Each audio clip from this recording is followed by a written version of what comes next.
and welcome to the race preview for the 6 Hours of Fuji, brought to you by Le Mans Ultimate, the official game of the FIA World Endurance Championship.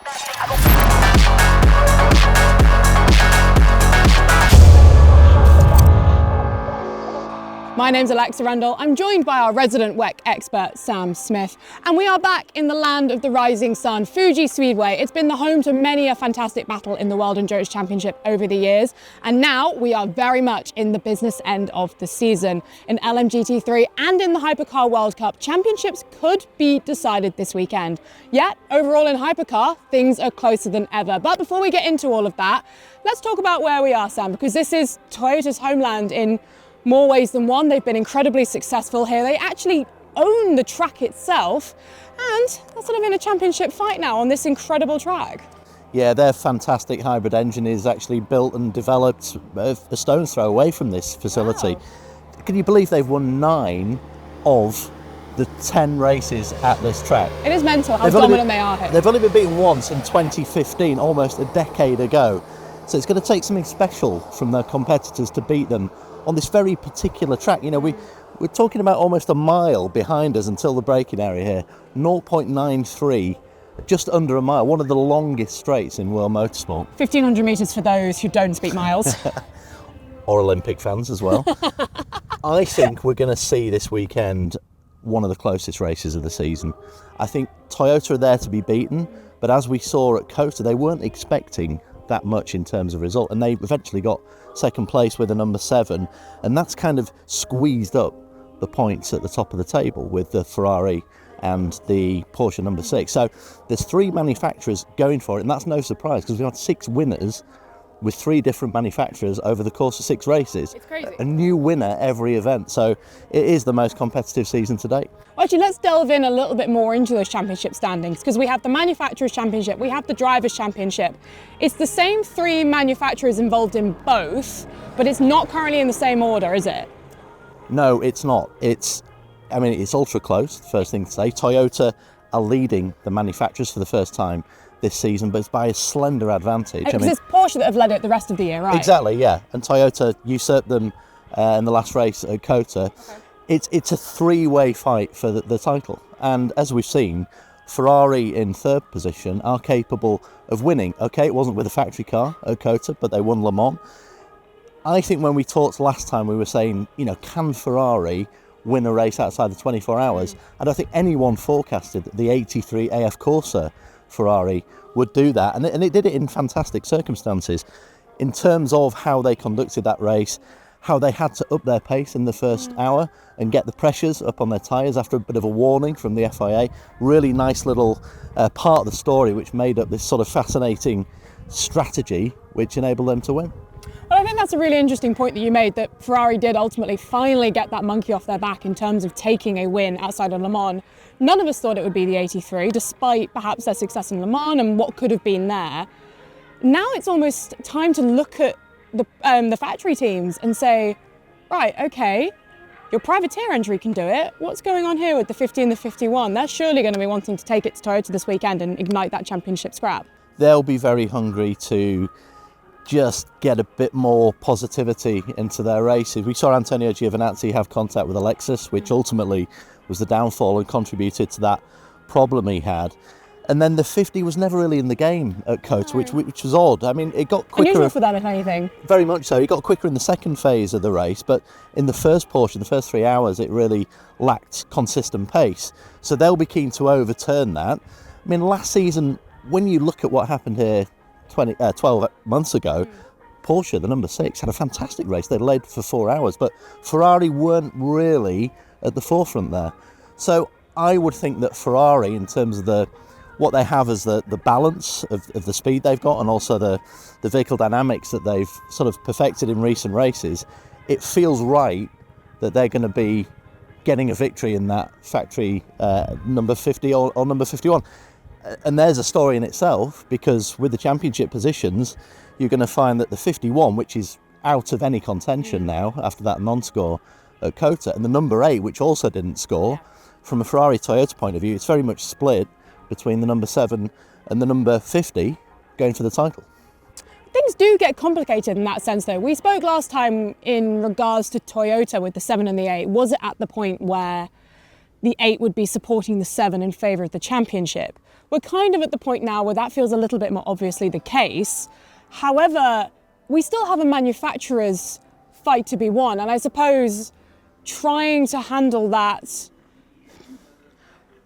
trying to make sure that they get this right, to make sure that the 7 and the 8 are both scoring highly, whilst the 8's helping the 7 to go for the driver's title. It's all about to get very complicated. Yeah, and it's easier said than done, isn't it? I mean, you can say, look, number 8 guys, you've got the back of the number 7 crew, Mike Conway, Kamui Kobayashi and Nick De Vries. Although don't forget that Mike Conway isn't in the title contention after missing Le Mans. It's just the 2 of them there.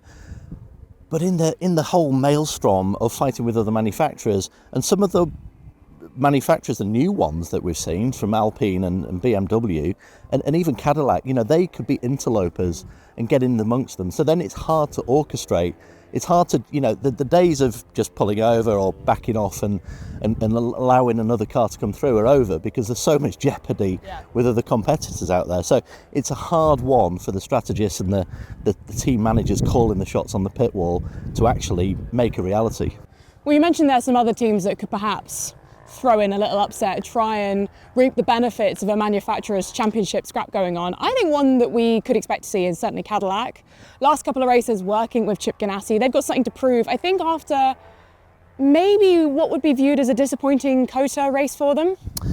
They weren't far away. I think they expected a bit more in terms of taking the challenge to Ferrari and to Toyota. I think it was a surprise to them that Toyota were able to get ahead of them on pace. But when you consider that a year ago they were still finding out so much in terms of the development of this V Series R hypercar, I think they'll be quite pleased that they're just on the cusp of those big 3 manufacturers. I think here at Fuji they qualified well last year. They were 5th. They really should have been in the hunt, but there was this, nicely timed by the way, coming into this first corner, because I think everyone will remember the big melee that happened last season when a few drivers left their braking a little bit too late, and that actually affected the flow of the race in terms of the strategy, because the number 6 really got ahead and was able to up the pace and control the event for the first half of that race. Cadillac were put on the back foot by that, and then again it happened at Bahrain, didn't it, for old Bamba.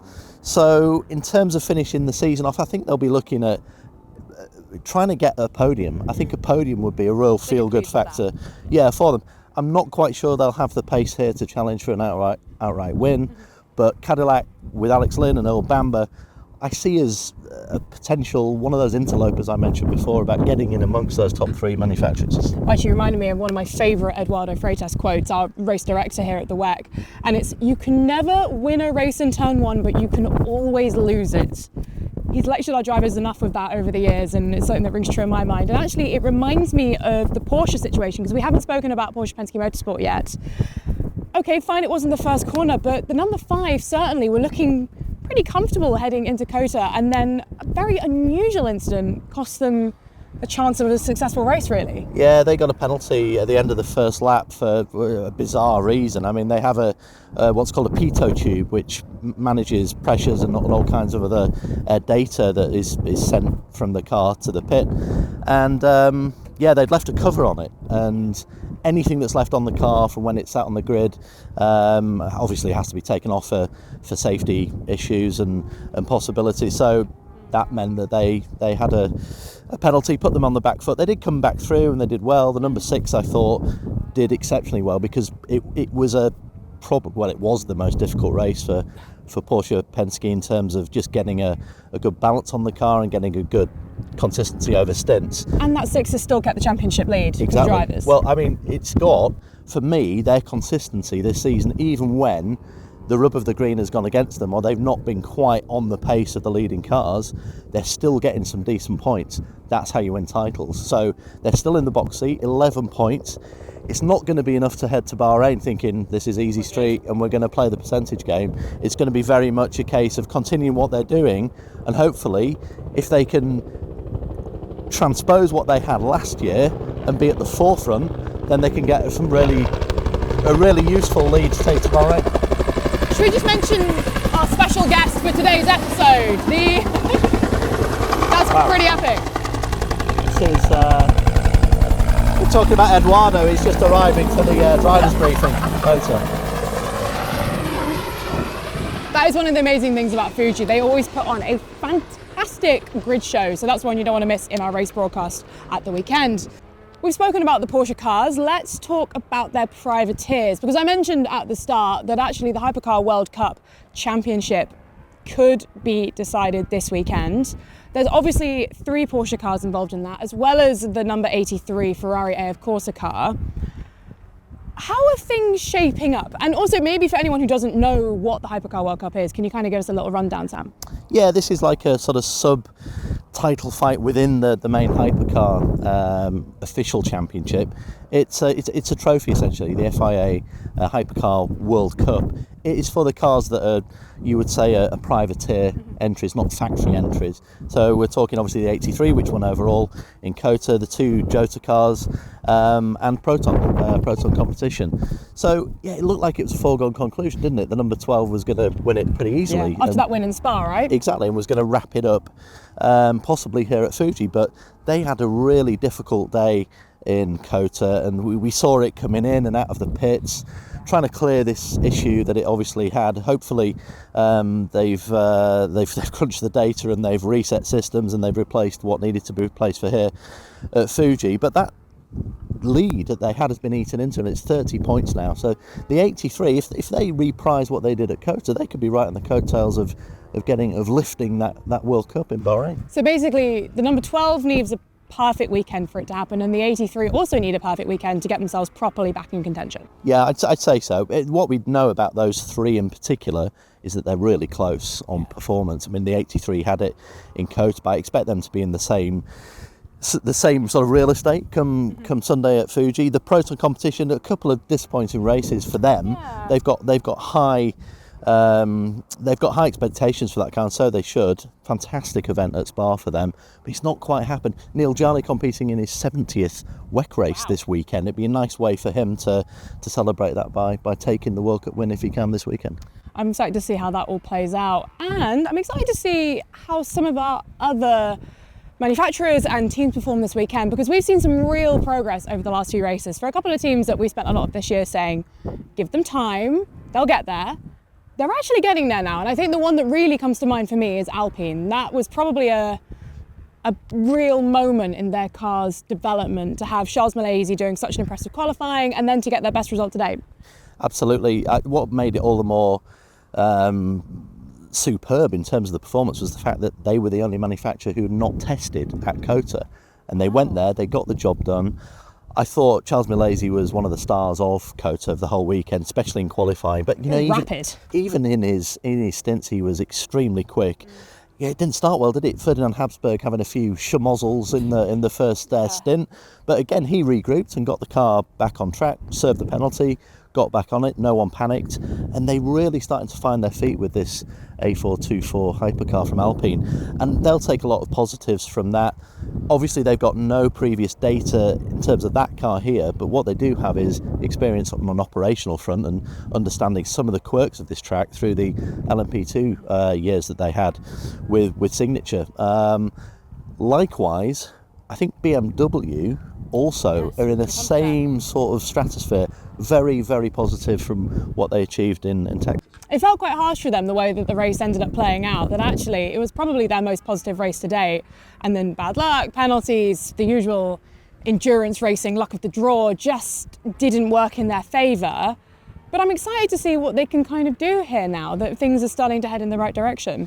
Yeah, that car, they obviously used the same chassis as Cadillac with the Dallara, and I think particularly Sector 3, they seem to have, Cadillac seemed to be pretty quick last season. It's also quick on the straights. They've learnt a lot from their development in real time this season. I still think that themselves and Alpine in particular, and also Lamborghini, that they need to go away and have a bit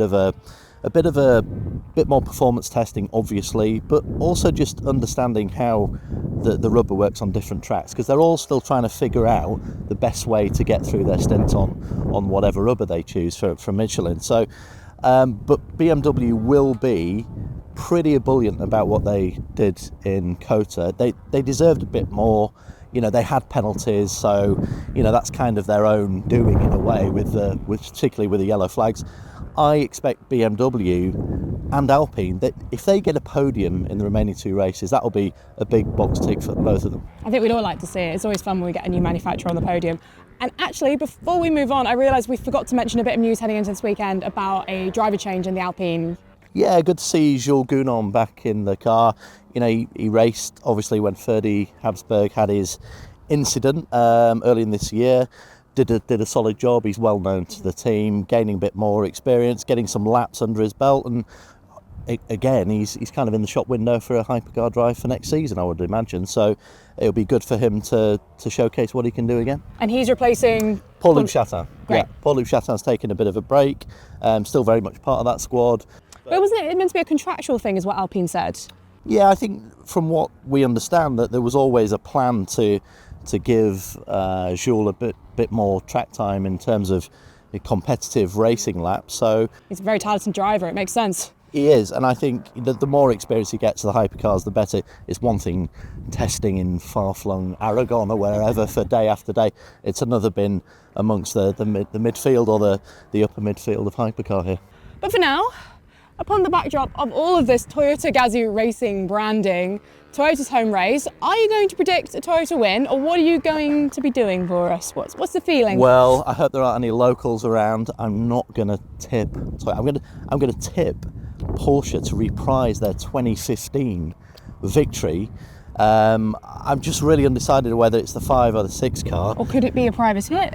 Well, there is that possibility. You know, we've not really talked about Hertz Team Jota, have we?